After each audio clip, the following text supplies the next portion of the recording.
Hello dear aspirants, welcome to IFS. So CSR NET का result announce हो चुका है और आईएफएस आपके साथ स्टूडेंट्स के सक्सेस स्टोरीज शेयर कर रहा है। आज अपनी स्टोरी शेयर करने के लिए हमारे साथ जुड़े हैं Hemant from West Bengal. So hello Hemant. Yes ma'am. Hello. So एक छोटा सा इंट्रोडक्शन दे दीजिए अपना हमारे व्यूवर्स को। मेरा नाम है Hemant Pandit. I am from West Bengal, Calcutta. मैं अपना ग्रेजुएशन कंप्लीट किया हूँ मिदनापुर कॉलेज ऑटोनोमस से और 2021 से। और मैं अपना मास्टर्स कंप्लीट किया हूँ विद्यासागर यूनिवर्सिटी और मिदनापुर सिटी कॉलेज से 2024 में। ओके। सो हेमंत, आप बताएं हमारे व्यूवर्स को आपका स्कोर और रैंक क्या आया है सीएसआर नेट में। मेरा स्कोर आया है 97.5 और रैंक आया है ए लिस्ट में 39। Okay, congratulation Hemant. Thank you ma'am. So Hemant, what inspired you for giving this exam. मेरे को तो मतलब इंस्पायर मेरे कॉलेज के टीचर्स ने ही किया है ये ओके। एग्जाम देना चाहिए। जी। मैं जब ग्रेजुएशन में था तब भी मेरा मतलब सीनियर्स और टीचर्स बात करते थे ऐसा होगा देने में। और मेरा को थोड़ा इस सब्जेक्ट में इंटरेस्ट है तो मेरे को पीएचडी भी करना है। ओके। सो था ओके। आपको, मतलब आपका टारगेट था कि आपको पीएचडी करना है, सो सीएसआर नेट आपने इसलिए दिया। हाँ हाँ हाँ। मेरे को टारगेट था ये सीएसआर नेट क्लियर करना है। ओके। सो हेमंत, आपने प्रिपरेशन कब स्टार्ट किया था इस एग्जाम के लिए। मैंने तो प्रिपरेशन स्टार्ट किया था 2023 जुलाई या अगस्त से। ओके, जुलाई अगस्त 2023 में स्टार्ट किया था आपने। हाँ हाँ हाँ मैम। ओके। सो हेमंत, आपको personally physical, organic and inorganic chemistry में से कौन सा ज़्यादा पसंद है। मेरा तो शुरू से ही ऑर्गेनिक पसंद है। ओके। एंड जैसे फिजिकल और इनऑर्गेनिक आपको दिक्कत देते हैं। नहीं नहीं, मतलब इनऑर्गेनिक की दिक्कत नहीं देता। इनऑर्गेनिक भी मतलब अच्छा लगता है लेकिन ऑर्गेनिक थोड़ा अच्छा बहुत मतलब उससे भी कॉम्पेयर तो अच्छा लगता है और फिजिकल भी अच्छा लगता है। लेकिन इन तीनों में से कंपेयर करो तो मतलब मेरे को ऑर्गेनिक, उसके बाद इनऑर्गेनिक, उसके बाद फिजिकल अच्छा लगता है। अच्छा, तो आप सबसे ज़्यादा कंफर्टेबल ऑर्गेनिक में है, फिजिकल आपको यस थोड़ा मैम। दिक्कत देता है। थोड़ा सा दिक्कत देता है। सो फिजिकल आपने बताया आपको तकलीफ दे रहा है, तो आपने फिर फिजिकल के लिए कैसी स्ट्रेटेजी अपनाई। मैं तो मतलब मैं पहले जब एक दो बार अटेम्प्ट दिया था तो मेरा फिजिकल मैंने एक दो चैप्टर करता था। मैं टोटली उसको छोड़ के एग्जाम में चला जाता था। और एग्जाम में मुझे समझ नहीं आता था ये कौन सी चैप्टर फिजिकल के पोर्शन से क्वेश्चन आ रहा है। मतलब जब घर में आके दोस्तों के साथ मैं बोल बात कर रहा था, मैं उसने बोल रहा था इस चैप्टर तो फिजिकल से बहुत आसान आ रहा था, मेरे को थोड़ा सा दर्द होता था। और मैंने तो इस बार ठीक किया। मतलब मेरे को फिजिकल में कुछ कुछ मतलब मेन मेन टॉपिक क्लियर करना है। मैं जब पढ़ने बैठता था, मैं पहले फिजिकल दिक्कत देता है तो फिजिकल के पहले लेकर मैं पढ़ने बैठ जाता था। जो मैं तो मेरा को तो ऑर्गेनिक इनऑर्गेनिक अच्छा लगता था, मैं तो उसको लास्ट में ही कर लूंगा। मतलब जब मैं मतलब फुल एनर्जी के साथ फिजिकल को लेके ही बैठ जाता था। ओके, मतलब फ्रेश तो मैं माइंड के साथ आपने फिजिकल पढ़ना है। हाँ हाँ। ओके। सो आपने जो भी फिजिकल के सारे टॉपिक किए थे। नहीं, मैं फिजिकल के सारे टॉपिक मतलब मैं किसी को नहीं बोलूंगा ऐसे फिजिकल में जो मेन टॉपिक है छोड़ देना, मैं उसको छोड़ दिया हूँ। मैं क्वांटम केमिस्ट्री में छोड़ चुका था।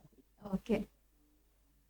ओके, सो आपने बस मतलब कुछ गिनती के कुछ टॉपिक किए थे और थोड़े दिक्कत देता था, इसलिए आप जब भी पढ़ने बैठेंगे तो फ्रेश माइंड से पहले फिजिकल हाँ कर देते हाँ थे। हाँ हाँ हाँ। और सीएसआर नेट में मैडम ये तो मतलब अलाउड है थोड़ा, ऑप्शनल ज्यादा है तो छोड़ सकते हैं टॉपिक। मैं किसी को नहीं सजेस्ट करूंगा छोड़ना चाहिए, मतलब मेरे को मतलब समझी दिक्कत दे दी समझी। तो मैं तो छोड़ दूंगा। ओके। सो जैसे हमारे एग्जाम में, सीएसआर नेट एग्जाम में तीन पार्ट है, पार्ट ए बी और सी। तो आपका हाँ क्या मैम। ऑर्डर था सॉल्व करने का पेपर को। मेरा मेरा ऑर्डर था, मैं पहले हमेशा ही पार्ट सी को पहले, उसके बाद पार्ट बी, उसके बाद पार्ट ए। ओके।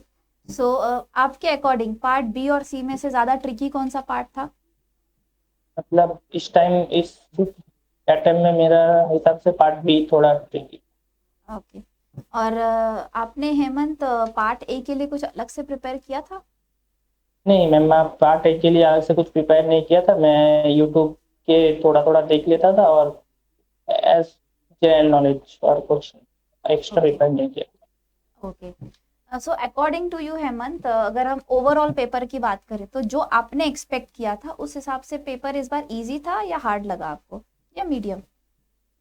मैं जो एक्सपेक्ट किया था, इजी हार्ड नहीं बोलूंगा मैं, तब मैं पहले मैं आपका आईएफएस का वो प्रीवियस ईयर बुक मैंने बाय किया था। मैं उसके मतलब 10 ईयर्स के क्वेश्चन पेपर देखा हूँ। इस बार जो क्वेश्चन आया मतलब प्रीवियस ईयर के रिलेटेड आया है, मतलब एक ट्रूली आया है मतलब। और पिछले एक दो बार जो आया था उससे मतलब थोड़ा हटकर आया था। मैं थोड़ा इसी नहीं बोलूंगा, मतलब सीएसआर नेट का लेवल पे ही आया था। ओके। और पिछले वाला थोड़ा मतलब समझ नहीं आया था कैसा पेपर आया, समझ नहीं मतलब थोड़ा हट के आया था पिछले अच्छा, वाला मतलब पेपर। आप ये नहीं बोल सकते इजी था या हार्ड था, बट आपके अकॉर्डिंग थोड़ा हटके था, अलग था। इस अच्छा, इस पहले जो बार 2 सीएसआर नेट हो गए उस हिसाब से थोड़े क्वेश्चन अलग से पूछे गए थे, अलग तरीके से पूछे गए थे। हाँ हाँ हाँ। ओके। सो हेमंत, जब आप आपका लास्ट मंथ स्ट्रेटेजी क्या था इस एग्जाम के लिए? मेरा लास्ट मंथ इस बार एग्जाम का लास्ट मंथ में गेट एग्जाम भी था, तो मेरा लास्ट मंथ स्ट्रेटेजी ऐसे ही था। मतलब मेरा तो सिलेबस जो पढ़ना मुझे पढ़ना था वो तो पहले ही हो चुका था।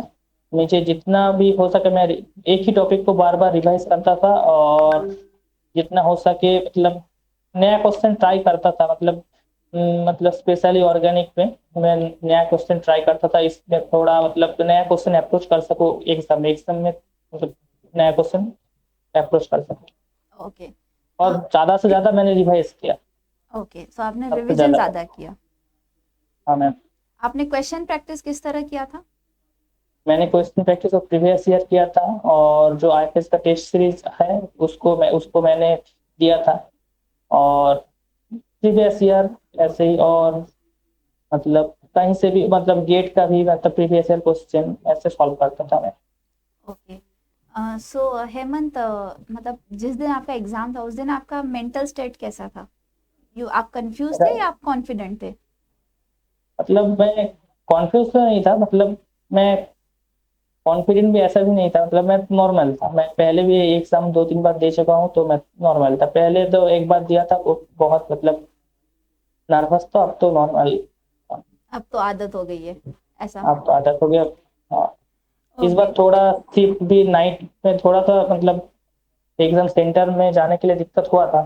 तो मतलब मतलब शिफ्ट नाइट शिफ्ट था, इवनिंग शिफ्ट था, तो नॉर्मल ठीक ठीक था।